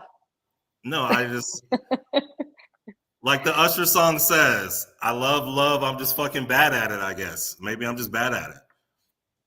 Maybe I don't think that I'm bad at it because I'm a true like lover. Like when I like someone, if you know, I pour my all into it. But then if see, he knows. I'm a total lover boy. But then again, not a lot of people know that I have like those that know that I have like this savage side of me that is just it's bad. Like I can make myself look really, really bad on this podcast and just ruin any kind of future talks that I have with anyone else in the future if I really wanted to. I mean, some women like that type of stuff, but I mean, there's a side of that. Some women run towards a red flag, so it may work out for you. 100%. But I'm not a toxic dude. I'm not a toxic dude. I want to be treated as if how I treat you. As simple as that. Right. I want to feel reciprocation. And we talked about this on our last episode, Jordan, that most women don't do that, or I won't say most women. I'll take that back. We talked about in my situations that it's typically not that way. And I'm someone where in the process of us talking, if stuff isn't reciprocated, then that is where it goes left for me mentally. Right. Down there, we can stay on the train. We can stay on the train down there. But here, mentally, I veer off because you're not reciprocating the little things. So how is that going to be reciprocated if we end up in a relationship? Right. You know what I mean? So, and that's what I said in the last episode. I said that some women, well, I won't take that back. In my opinion, some women would call that that's not masculine enough. That you being sassy. Yeah, you being sassy that you want to be treated as an equal to the way that you treat me. And I disagree with that. I feel like I'm a king, and I hate to say that term, but you know, if I treat you like a king, I 100% agree with you. And write this down because that doesn't happen often that I agree with you. But I feel like I've been in several serious relationships that have ended, and those guys will come back to me and say that one thing that they can't seem to find in other women is that I'm a really good hype man. Like when I am with my partner, I make my partner feel like that every day. I'm all in, kind of how you just said, KP. Like, I don't see any other man except my man. And my man's is the best at everything. Babe, I can't believe you just did the dishes like that. 10 out of 10. Nobody does them better, you know? And the thing is, though, then when you move on and you know, that doesn't work out or whatever, I think the consensus is that's actually a pretty rare thing to find. And I would say that also, you know, for men, you know, not a lot of men hype their girl, right? So when you have that reciprocation between the two of you, and you're showing love, they're showing love, it's like all roads, you know, lead, you know, where they gotta go. But it's a lot of times it's when one person's giving a lot of the effort and then another person isn't. It's that, you know, it's like mentally, like you said, you can't sync up with that person because there's always going to be something missing. You're not getting that fulfillment or whatever it is. Right. So I agree with you 100%. Do you think social media plays a big part in that? No, I think not in the sense of like a relationship failing, more in the sense of people feeling entitled to take and not give. Receive the attention, not give it. No, and here's why. Because I actually just saw a really good interview with Matthew McConaughey. It's going around right now, and you've probably seen it on TikTok. If not, you should watch it. It's very, very good. But he's on a podcast, and the guy who's interviewing him says, you know, Matthew, a lot of people say you're very full of yourself. And he said, I am full of myself, and I should be full of myself because I'm the only person that can fulfill my own happiness. Yep. So if I succeed, I'm hyping myself up. I did that shit, right? And I am full of myself. So I don't know that when you talk about in a relationship, you know, I do think that there is a responsibility too to also be your own advocate for your little wins. But doesn't it feel so much better when your partner is also stroking your ego and fulfilling that, you know? I mean, when you have a partner, who's the first person you want to call when you find out good news? Who's the first person you want to call when you find out bad news, right? But to KP's point, if you're not aligned on that same wavelength and that same energy, then, you know, oftentimes it won't work out because just mentally you can't get there. Yeah, I mean, that was well said. And I appreciate you for agreeing with me because you know that I'm right. I didn't say you're right. I just said I agree. Okay. Those words didn't come out of my mouth. Right, so we both could be wrong. But that is where kind of like I veer off the rails. Like if I'm the one always asking you to hang out, eventually I'm gonna get tired of that. And or tired, yeah. I'm gonna still have that. I'm still gonna, you know, right. Then I'm gonna be looking over here to find someone else who will meet that reciprocation needs. But that's why I said, like, do you feel like social media plays a part in that? Because it's easy for that person who's not putting in that effort to say, and maybe this is a response that they would give. They would say, I don't have to feed into you. I can go on Instagram and find 10 dudes in my inbox who gonna do everything. Well, I don't have to give them anything. So I'm not gonna cater to you because I got dudes who gonna cater to me. I think that's where open communication comes in, because if, you know, are you telling your partner that you're not being fulfilled in that way? Then it's a different story. I'm not in any way, shape, or form, you know, condoning going and finding someone else. But I think that when you come forward and you say, yo, I am putting a lot into this and you're not, you know, you either gonna ship up or shape out, or what is it? Shape up, ship out. You know, it's like one of those things where it's like, I think the problem is, to your point, you know, I think that people are cowardly in the sense that they don't want to have that conversation. So to your point, David, it is a lot easier to go find that instead of just being honest with yourself and your partner and saying, hey, you know, this isn't doing it for me mentally. So what do we got to do? Yeah. And I mean that could go for both sides, right? It goes for the person who's saying I don't feel fulfilled, and the other person who's saying I don't want to put in that level of effort. Yeah. You know, I feel like having that conversation and saying, look, you need more than I can give you requires that's like next level. And if you're genuine about it, not just saying it to get out of a situation, but if you're genuine about it, that's like next level emotional intelligence.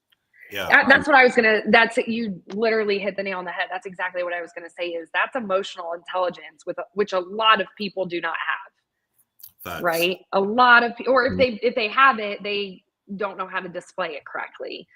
So I think it takes two to tango. How does one and that's display something it we talked about, and that's something that we talked about last week too, because that kind of played into the you being sassy comment, is that now that men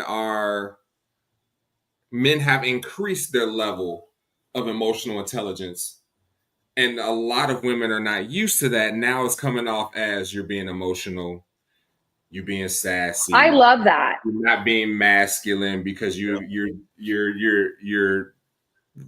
vomiting all of your feelings on me about blah blah blah blah blah. See, I can't relate because I think that's the most attractive thing. I really feel like that is the most attractive thing. Easier to avoid tough conversations. Absolutely. But I think that there are, again, not all women, but there are women that do find that to be soft or to be, you know, but an emotionally intelligent woman would recognize that if a man is feeling secure and safe enough to bring emotional feelings to you as a concern, you've already won. Because I've been in relationships where there is no conversation like that and there's no weakness.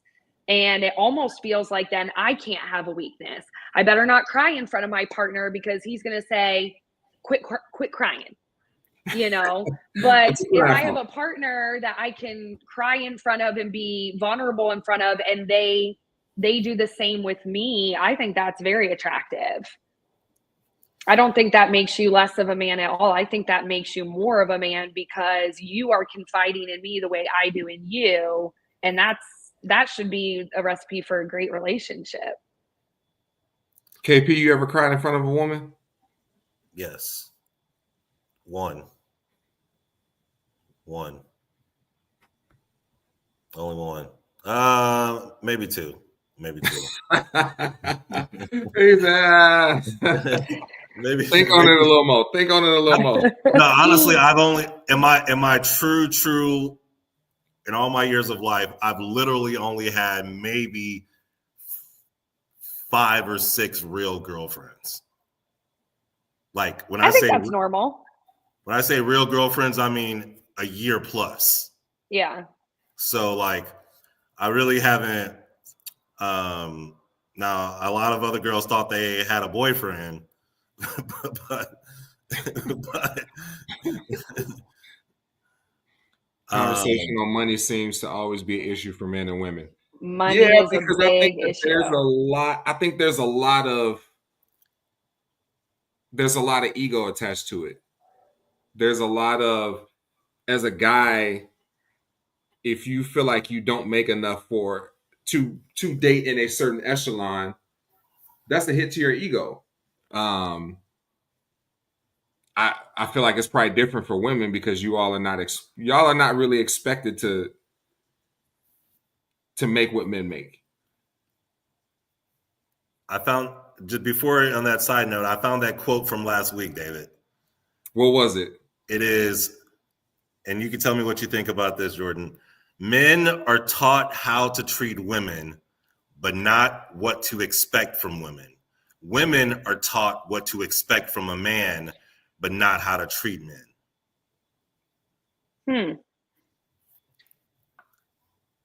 Most women, again, some women don't know how to treat a man for real. Right. And I can't relate to that because I feel like I come from a very different household. My mom was the breadwinner and my dad was a stay-at-home dad. So I had a man raise me. Gotcha. And, so for me, I was seeing in real time what a man did for a family and what a woman could do for a family, and just different roles created such a different way of me thinking because I was raised maybe more, what's the word I'm looking for, untraditional maybe. So for me, I grew up with zero expectations for a man because my dad, again, told me men ain't shit. So, have zero expectations. But, what I learned throughout growing in my, relationship history is, like I said, 100%, yes.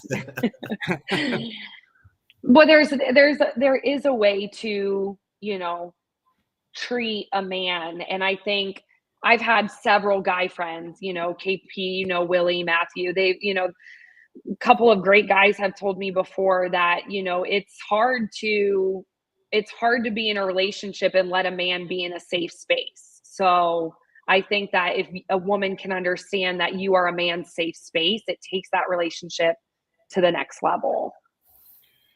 The bass voice says, I used to not make good money. Me and my girlfriend have been together 8 years. I was also brought up that women were supposed to take care of the house and men are supposed to work. So when I went out and got a 6-figure job and still have issues in a relationship, I'm not going to get involved in this because it's a touchy subject. But at the end of the day, you can't win both fights.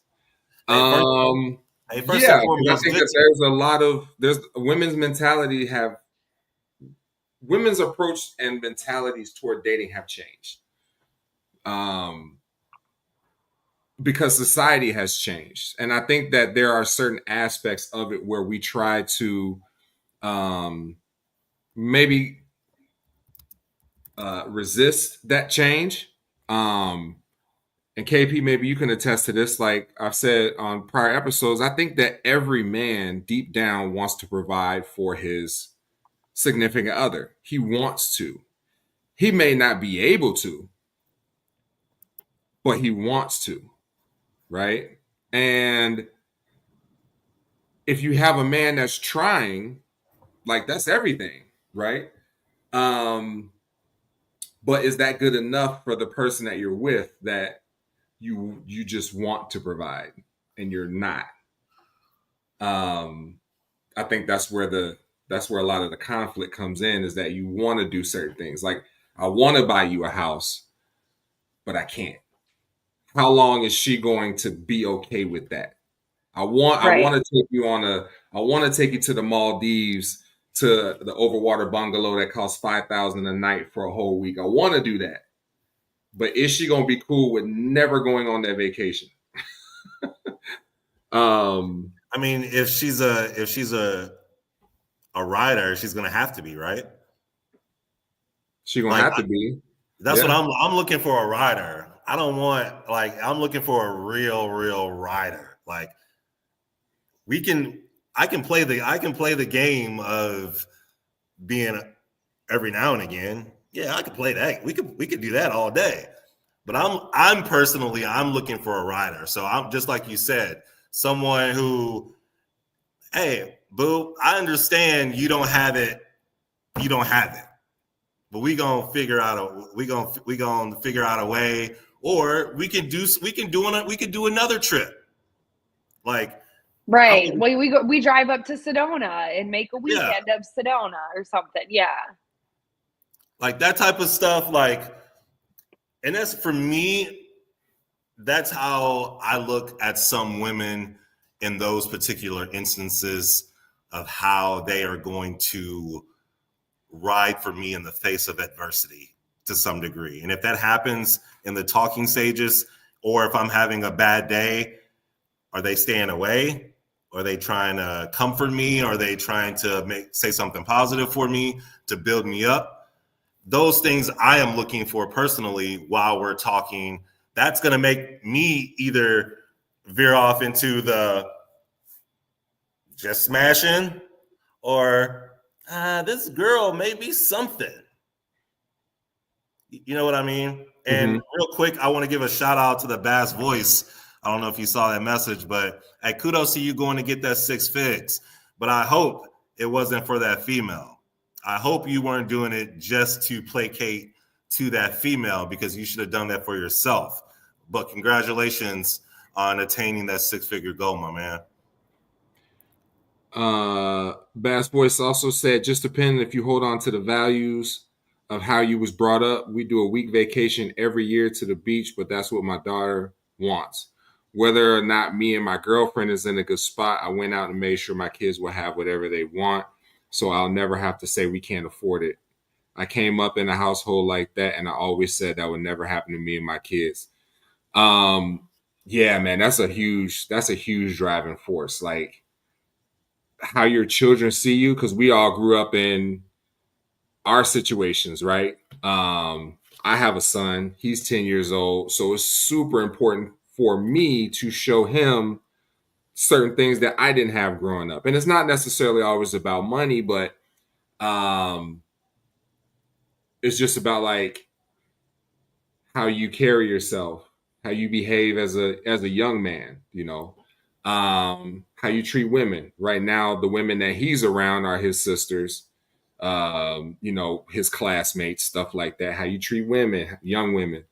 You know, those types of things is easy to impart on kids when you're young, but your motivation once you have a child is 90% always going to be, I want to do a little bit better for them than I had. So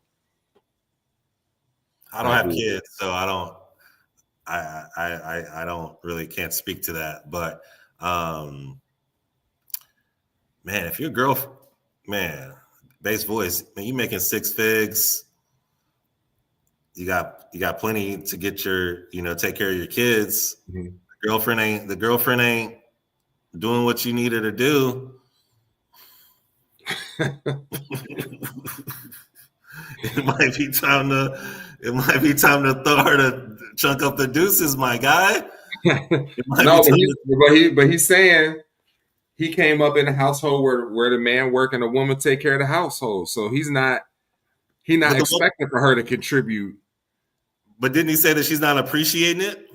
No, I think he said, I don't want to still have problems in the relationship. Like, you ain't doing this, nagging, coming home, fighting, stuff like that. Got you. I see the whole woman staying at home. I don't know if I'm with that. This is 2024. You know, you better go out and you gotta be a crossing guard or some shit. do something. What do you care? What you don't agree with that, Jordan? You would rather what? You think Jordan, that woman can sit home? JoJo, can you see yourself as a kept woman? No, I can't, because I'm way too career driven. My career consumes my life. It's literally an obsession for me. So at this point, then why'd you look at me like that then? Like I'm just you're just doing, you know, KP things. I'm just laughing. I'm just here for the ride. I'm just listening. You said crossing guard, and I just thought the crossing guard was funny. I just, you know. Yeah. No, but yeah, I can't. You can't do. I don't care how much money I have or don't have.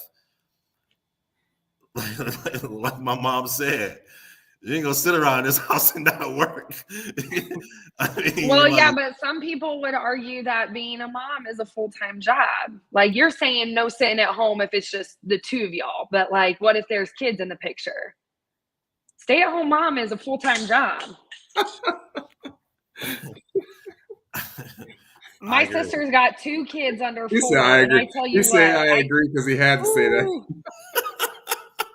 Well, he better, right? Because I'm telling you, I can't do it myself. I've got no kids, but I have a sister that has 2 kids under the age of 4, and So let me ask you this, and this is in all seriousness. here you go. What is the mom doing while the kids are at school? If you're under 4, they are at school. So that's what I'm saying. Kids don't go to school these days until I think 5 or 6, right? That's kindergarten, 5 or 6. Well, Head Start is 4. Okay, so 4. So for the first 4 years of that child's life, while you're working your job, she's with the kids. So maybe after, I would say after 4, like when the kids go off to school. When does daycare start? We just said 4 years old. Oh, that's 4? Yeah. No, you could take them to daycare whenever you want to. Head Start, like actual school Head Start is at 4. I've seen little babies in school before, so that's why I don't know. I don't have any kids, but I have seen babies under 4. Well, that's because the mom was previously working and didn't get maternity leave, more than likely. But what we're talking about is a woman that doesn't have a job that gets into a relationship with a man that does have a job. And to your point, I would agree. I don't think I would personally never be able to be a stay-at-home woman. But if kids were involved, I think that changes the dynamic. So then do you think that after the kids are of age to go to school, yeah, then she can go be a crossing guard. I think that's more than reasonable to ask of your partner. KP, so if you was, let's say you was Jeff Bezos rich, you would want your wife, you would require her to have some sort of income. No, require is a harsh word. But she better be running some foundation or something. she better be running some kind of KP foundation or Holly Berry Foundation of kids, and she better be doing something on a daily basis other than just looking good. I mean, Not the KP Foundation. The KP Foundation for Wayward Children. Right? No. If I got Jeff Bezos' money, to be in all honesty, for real, like if she has grinded all her life, then 100% no. But if she's a female who, you know how you have those females who kind of rode on the coattails of men with power or men with money their entire lives, then I would expect her to definitely be doing something. But if she is someone who's worked and done what she's had to do, and she's been like Jeff Bezos' wife, like came up with him from the hustle, from the mud, then yeah. Yeah, a full-time mom. I mean, I would agree. Yeah, it's a full-time job. But some moms don't want their kids going to school, et cetera, and I understand that because, you know, it's her babies. So, you know, if definitely if she's like, you know, I don't feel comfortable with them going to school until middle school. I'm like, yo. So then I'm just gonna work. Oh, okay, whatever. So no, but no, I if I had to, I would. I'm all jokes aside, if I had to, I would. I wouldn't probably like it though. Some resentment would eventually come. If I know myself. And I'm very emotionally intelligent. Well, I mean, it doesn't have to come to that. Like, y'all can have that conversation before you even get in the relationship. Like, this is what I'm looking for, since we don't like require. Yeah. What I'm looking for. Definitely have that conversation for sure. I mean, like I said, I mean, we can go into the whole cleaning. If I got Bezos' money, what is she cleaning? She ain't cleaning nothing if I got Bezos money. We got maids for that. We got nannies for that. So somebody, I mean, she, like I said, foundation, make her own foundation, Just have something to do to get out the house. Something, I mean, because that's what I'm not, maybe I watch too much TV, but sometimes when those type of men don't see their wives doing something, they end up doing something else, if you get my drift. So that's just real. And if some people are like, Keinon, oh my God, I can't believe he said that. No, that is just from a male POV. Not every male is going to think the way that I think, but for the most part, that's what typically happens. He gonna meet a woman that is working at a foundation. Yep. Doing something for the kid, doing something for the blind or something like that. He's gonna meet a checker. She's a checker at a grocery store. And next thing you know, and he's like, my wife's sitting up here spending all my money. Next thing you know, just like Arnold Schwarzenegger, remember, he was banging the maid. Tiger Woods hit his waitress from the Waffle House. See, like regular girls are winning. Regular girls are winning. I'm telling you. I'd rather, like, me and my boys, we always have this conversation. I'd rather have a solid, and we can get into this next episode. I would rather have a solid 6.5, 7, who's a rider, who is my best friend, than have that 9 or 10 who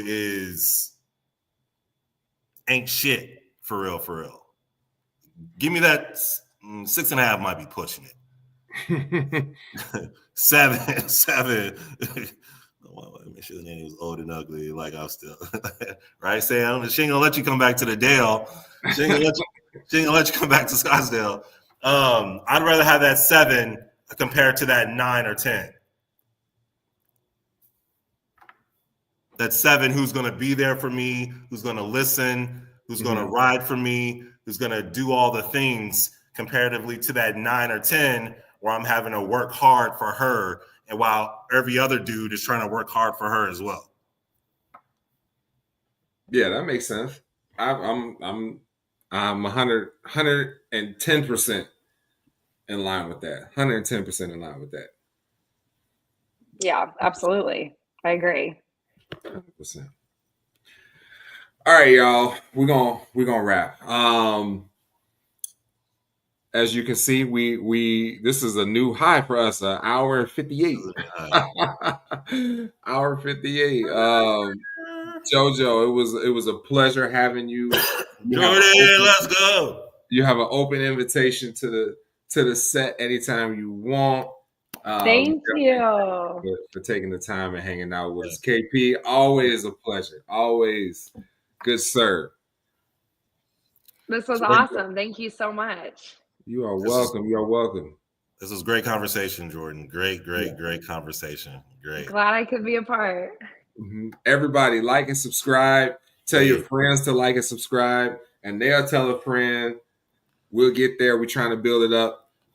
Didn't get no call-ins. We didn't get no call-ins. So we're waiting.